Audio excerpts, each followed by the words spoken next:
बहुत लोगों को शिकायत ये होता है आज के ज़माने में कि सर हमारा तो पैसा बचता नहीं है, मैं क्या करूं।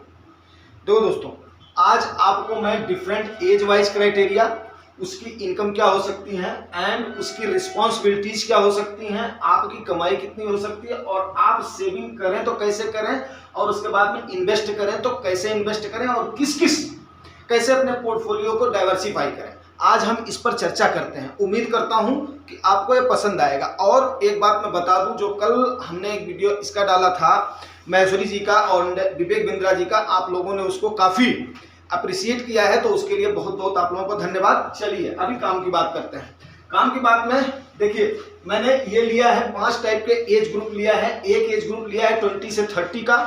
अमूमन 20 ईयर्स से बंदा स्टार्ट कर देता है, 25 साल तक उसकी जॉब तो लग ही जाती है। तो 20 से 30 का हमने एक क्राइटेरिया लिया है, 30 to 40 का दूसरा क्राइटेरिया लिया है एंड 40 to 50 का तीसरा क्राइटेरिया लिया है एंड 50 to 60 का चौथा क्राइटेरिया लिया एंड 60 to 70 का 5वां क्राइटेरिया लिया है।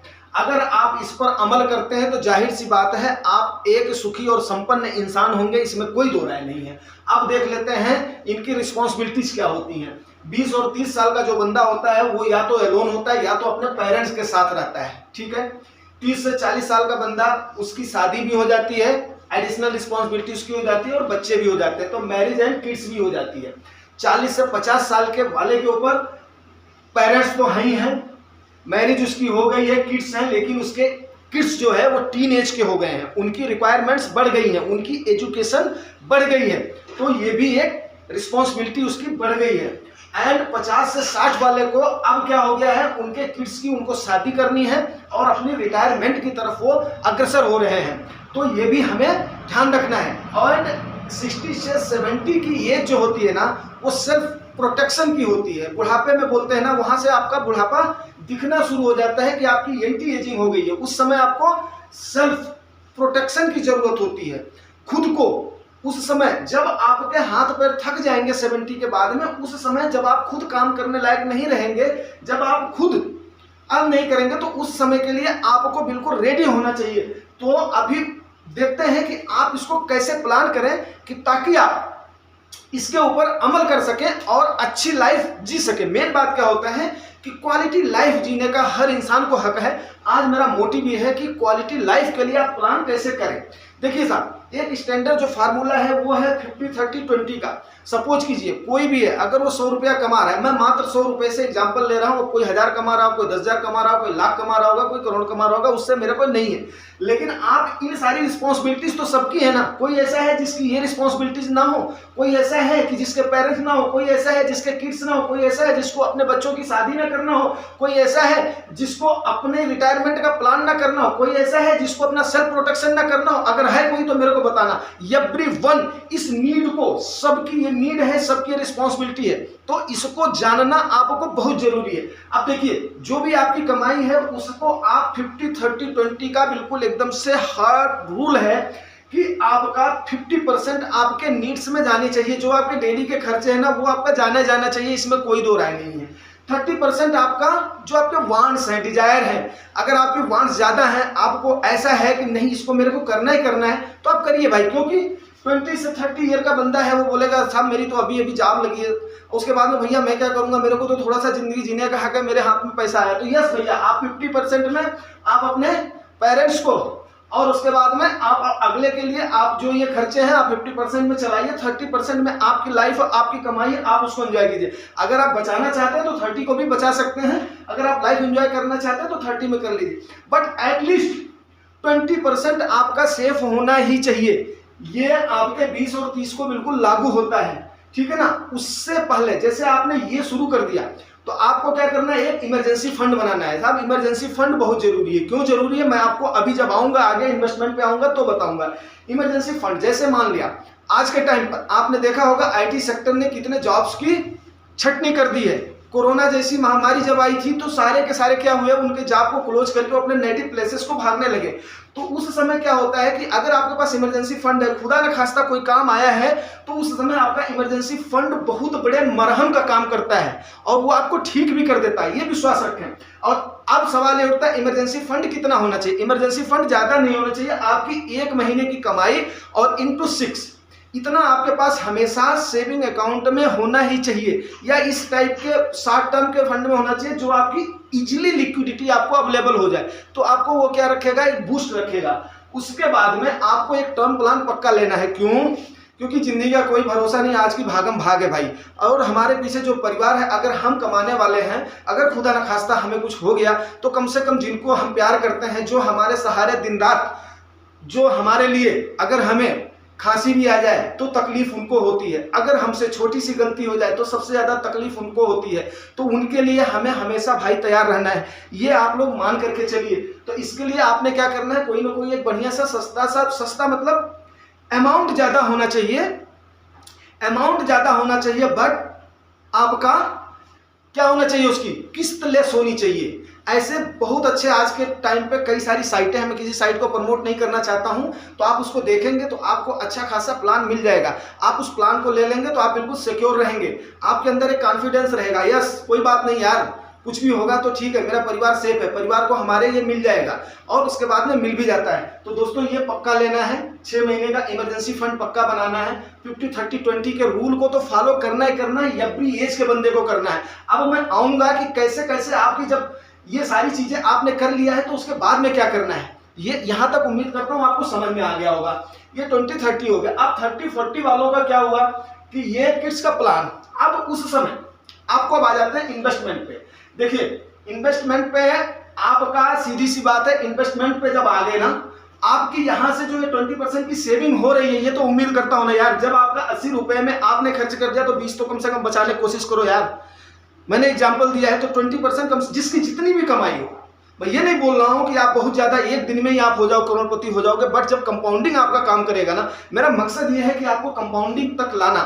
अगर आप कंपाउंडिंग में आते हो तो मेरे ख्याल से द बेस्ट आपका ऑप्शन हो जाएगा। कंपाउंडिंग का लाभ आपको जब दिखेगा ना, तो तब आपको जाकर के समझ में आएगा मैं क्या बोलना चाह रहा हूं। और ये मैं इसलिए बोलना चाह रहा हूं कि आप लोगों को ये जानना आज के टाइम पर बहुत जरूरी है, क्योंकि एजुकेशन एक ऐसा सिस्टम है ना, अगर बंदा एजुकेटेड है ना तो वो बात को समझ सकता है। और आप मानेंगे नहीं, मैं अभी कम से कम 2-3 स्टेटों का मैंने अभी दौरा किया है, और मैंने कई लोगों से बात किया है, जिसमें मैंने एसी से लेकर के स्लीपर से लेकर के जनरल क्लास तक में मैंने जो है सफर किया है। और आप इस चीज का विश्वास करें कि आज का युवा, खास करके जो यंग जनरेशन है, इतना जागरूक हो रहा है ना, आप एक बार बात करके देखिए, इतना जागरूक हो रहा है, इतना नॉलेज है बंदे में, उसको बूस्ट होना चाहिए। दूसरा मैं आपको एक बात बता दूं, FIIs की कमर तोड़ दिया हमारे रिटेल इन्वेस्टर्स ने। तो सबसे जरूरी होता है रिटेल इन्वेस्टर्स का प्रोटेक्शन। वैसे मैं उम्मीद करता हूं कि सेबी जरूर इसके लिए कोई ना कोई कदम उठाएगी रिटेल इन्वेस्टर्स के लिए, बट ये काबिले तारीफ काम है हमारे रिटेल इन्वेस्टर्स का कि उसने बिल्कुल कमर कस लिया है और वो मार्केट को बिल्कुल हिलने नहीं देता, टस से मस नहीं होने देता है। FIIs अभी 2-3 दिन इन्होंने बोला मैं बेचूंगा, बोला बेचो, हम तैयार खड़े हैं। तो अगर इस टाइप का हमारा युवा जागरूक हो रहा है, आज के टाइम पर अवेयरनेस फैल रही है, तो उनको थोड़ा सा जागरूक करना हमारा काम है। जो एक्सपीरियंस्ड बंदे हैं उनका काम है जागरूक करना, ना कि जिस प्रकार से अभी वो सही है गलत है विवेक जी एंड ये मुझे नहीं पता है, लेकिन गलत जानकारी किसी को देना मैं समझता हूं वो एक टाइप का पाप है, वो जुर्म है।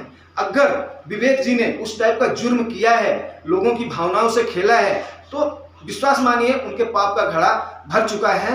और चलिए उस मैटर पे हम नहीं जाते हैं, अगर जो जैसा करेगा वो वैसा जवाब देगा, और वो उसकी लाठी में आवाज नहीं होती है। अगर भोले भाले मासूम लोगों को उन्होंने ठगा है, छल किया है, तो वो जानेंगे। आइए अब आगे देखते हैं एज वाइज आपको कैसे करना है। 2 चीजें हैं, एक तो आपको फिक्स्ड इंस्ट्रूमेंट में जाने हैं, दूसरा आपको किस में जाना है, इक्विटी में जाना है। अब आप बोलेंगे अगर मुझे इक्विटी में जाना है तो फिक्स्ड में मैं क्या करूं? नहीं दोस्त, फिक्स्ड का ऐसा होता है कि आपका कॉन्फिडेंस लेवल, आपका बूस्ट लेवल, आपका ये, क्योंकि फॉल आपने देखी नहीं है, कब कहां से रीजन आ जाए, कब कैसे सर्कमस्टेंसेस आ जाए, ये कोई नहीं कह सकता है। तो इसलिए हमें हमेशा फॉल के लिए तैयार रहना है। अगर आप फॉल के लिए तैयार नहीं रहेंगे तो आप ये समझिए कि आपके ऊपर जब प्रेशर पड़ेगा, मार्केट जब फॉल होगी 30% 40%, उस समय आपको इक्विलिब्रियम करने के लिए, पोर्टफोलियो को बैलेंस करने के लिए उस समय आपके पास मौका नहीं होगा। एक तराजू के जैसे हमने दोनों चीजों को रखना है। अभी मैं एज वाइज क्राइटेरिया पर भी आपको बता रहा हूं, हमें एक तराजू के जैसे रखना है दोनों को, इक्विटी को एंड फिक्स्ड इंस्ट्रूमेंट को। एज वाइज क्राइटेरिया में आपको ये करना है कि जैसे आपकी मैं 100 ईयर ये शुभकामना करता हूं कि आप कम से कम सैकड़ों साल जिए, तो 100 माइनस एज ये आप ले लीजिए, ये स्टैंडर्ड फार्मूला है। अब 100 माइनस एज में जितना जा रहा है उतना आपका इक्विटी में जाना चाहिए। सपोज करिए एक बंदा 30 इयर्स का है तो उसकी रिस्क लेने की, उसकी रिस्क एपेटाइट उसकी ज्यादा है, रिस्क एपेटाइट ज्यादा है मतलब वो रिस्क ज्यादा ले सकता है। तो 100 माइनस 30 ईयर के बंदे का कितना हो गया 70-30, उसका 70% किस में जाना चाहिए, उसका 70% जाना चाहिए इक्विटी में एंड 30% जाना चाहिए फिक्स्ड इंस्ट्रूमेंट में। तो वो बंदा बिल्कुल रेडी रहेगा क्योंकि उसके पास टाइम है, वो रिस्क ले सकता है, एनर्जेटिक है, आगे आने वाली उसकी रिस्पॉन्सिबिलिटीज है। तो ये ध्यान रखिएगा। आगे जैसे टीनेज के किड्स हो गए, वहां पर आपको खर्चे ज्यादा पड़ेंगे, तो आप फिक्स्ड इंस्ट्रूमेंट में कितना करिए, 40 का बंदा है तो 100 माइनस 40 इक्वल टू 60, तो 60% आपका इक्विटी में जाना चाहिए, 40% आपका किस में जाना चाहिए, फिक्स्ड इंस्ट्रूमेंट में जाना चाहिए। वैसे आपका 50 ईयर का जैसे कोई एडल्ट है तो उनको 50 ईयर को मैं अच्छी एज मानता हूँ, एक्सपीरियंस भी उनके पास हो जाता है, ताकत भी उनके पास रहती है, पैसे भी वो काफी सेव कर लेते हैं, उनके बच्चे भी ग्रो हो जाते हैं, उनका जो है अपना घर भी बच जाता है। तो कई सारी उनके 50 ईयर के बंदे को मैं मानता हूँ कि यस वो सबसे बड़ी ताकत है, वो युवा तो ताकत है ही है। लेकिन आज के टाइम पर मैं ये मानता हूं कि मैच्योर, फुल मैच्योर बंदा, फुल अर्निंग बंदा 50 ईयर का बंदा है। ऐसा नहीं है कि मैं मतलब जो 50 ईयर के पास अभी नहीं जा रहा हूं, आप उसकी मतलब जो टेंशन ना लें आप लोग। तो 100 माइनस 50 में क्या हुआ, आपका 50% इक्विटी में जाना चाहिए और 50% आपका इसमें जाना चाहिए। वैसे अगर जो 60 साल के रिटायरमेंट का जो प्लान कर रहे हैं उनका 60% में क्या होना चाहिए, 40% ही आपका खाली इक्विटी में जाना चाहिए, 60% आपका किस में जाना चाहिए, सेफ इंस्ट्रूमेंट में जाना चाहिए। और साहब 70 ईयर जिनकी एज हो गई है उनको भी मैं सलाह देना चाहूंगा, इक्विटी को आप छोड़िएगा नहीं। 100 माइनस 70, 30% आपका इक्विटी में जाना चाहिए, 70% आपका किस में जाना चाहिए, फिक्स्ड इंस्ट्रूमेंट में जाना चाहिए। तो बुढ़ापे में आपके पास इजीली लिक्विडिटी अवेलेबल रहेगी और महंगाई से लड़ने के लिए महंगाई आपके पैसे को दीमक के जैसे खा नहीं पाएगी। इसलिए ये समझाना जरूरी है, मैं आपको बता रहा हूँ। अर्निंग के अनुसार आदमी सोच नहीं पाता है, तो क्या होता है, जैसे इस साल मान लीजिए 7.5%, मान लीजिए नहीं 100%, जो 7.5% इस साल की महंगाई बढ़ी है। अगर 7.5% महंगाई बढ़ी है और कोई भी बैंक आपको, आप जा करके देख लीजिए 6.5 से लेकर के 7.5 भी नहीं दे रहे हैं, वो आपको 6.8 6.9 आपकी जो है ये दे रही है, अपना पोस्ट ऑफिस दे रही है। आपका जो है 1 ईयर का टीडी जाकर के कर लीजिए, केवीपी कर लीजिए, एनएससी कर लीजिए, या किसी भी बैंक में जाकर के फिक्स्ड डिपॉजिट कर लिए, यही आपको पड़ रहा है। तो आप ये देखिए कि महंगाई किस प्रकार से 7.5% अगर आपकी महंगाई बढ़ रही है, उतना भी आपका नहीं हो रहा है, तो आपका पैसा क्या कर रहा है, दीमक की तरह से महंगाई खाई जा रही है। जो काम आप आज की डेट में कर लेंगे अगली साल आप नहीं कर पाएंगे। आप उसके लिए क्या करेंगे, पैसे आप जोड़ेंगे, लेकिन क्या होगा, महंगाई उसको खाती जा रही है। तो उसको बीट करने के लिए इक्विटी का सहारा लेना बहुत ही जरूरी है। मैं आपको कोई ट्रेडिंग नहीं सिखा रहा हूं, मैं आपको कोई शेयर मार्केट का कोई नॉलेज नहीं दे रहा हूं, बट जो ये व्यवहारिक नॉलेज है वो मैं व्यवहारिक नॉलेज आपको दे रहा हूं। आपको अगर पसंद आता है तो इसको दोस्तों रिवार्ड जरूर करिएगा। रिवार्ड आपको पता है कि जो सब्सक्राइब एंड शेयर है यार, रिवार्ड करते हो तो थोड़ा अच्छा लगता है दोस्तों। अच्छा, फिर इसके बाद में आपका यहां तक आप पहुंच गए, इन्वेस्टमेंट में आप यहां तक पहुंच गए। अगर आपके रिस्क लेने की एपेटाइट हो जाती है, वैसे मैं क्रिप्टो का प्रमोटर नहीं हूं तो थोड़ा सा माइनर सा जा सकते हो, आप क्रिप्टो में भी जा सकते हो, ठीक है ना, लेकिन बहुत ही लेस चांस। लालच में नहीं पड़ना है। लालच में आपको तब पड़ना है जब मार्केट ड्रैगली फॉल हो जाए, 20% से ज्यादा फॉल हो जाए या 30% फॉल हो जाए, तो जो आपके फिक्स्ड इंस्ट्रूमेंट में है ना, इसकी आपको जरूरत नहीं है। आप इसको बैलेंस कर सकते हो, जितना आपका गिरा है ना उतना अगर आप चले गए तो क्रिप्टो से ज्यादा क्या कहीं ज्यादा ये आपको दे देगा। आपको पता है all time high market touch करती है आपको। देखो अब मैं 2004 से तो मतलब जो है अगर मैं गिनाना शुरू करूंगा तो वीडियो ज्यादा लंबा हो जाएगा। कोविड के टाइम पर देखिए 30-40% मार्केट फॉल हुई थी, तो जिन्होंने उस समय इन्वेस्ट करा है ना, तो उस समय ऑल टाइम हाई पर जब मार्केट पहुंची है तो उस समय ऑल टाइम हाई पर जाने के लिए उनका गेन जो है 30% हो गया। उसके बाद में जितनी अर्निंग हुई है, तो आज के टाइम पर जिन्होंने कोविड के टाइम पर या कोविड से 1 साल के अंदर जिन्होंने इन्वेस्ट किया था ना, वो जो है डबल तिबल तो ऐसे ही उसमें पड़े हुए हैं 3 साल के अंदर।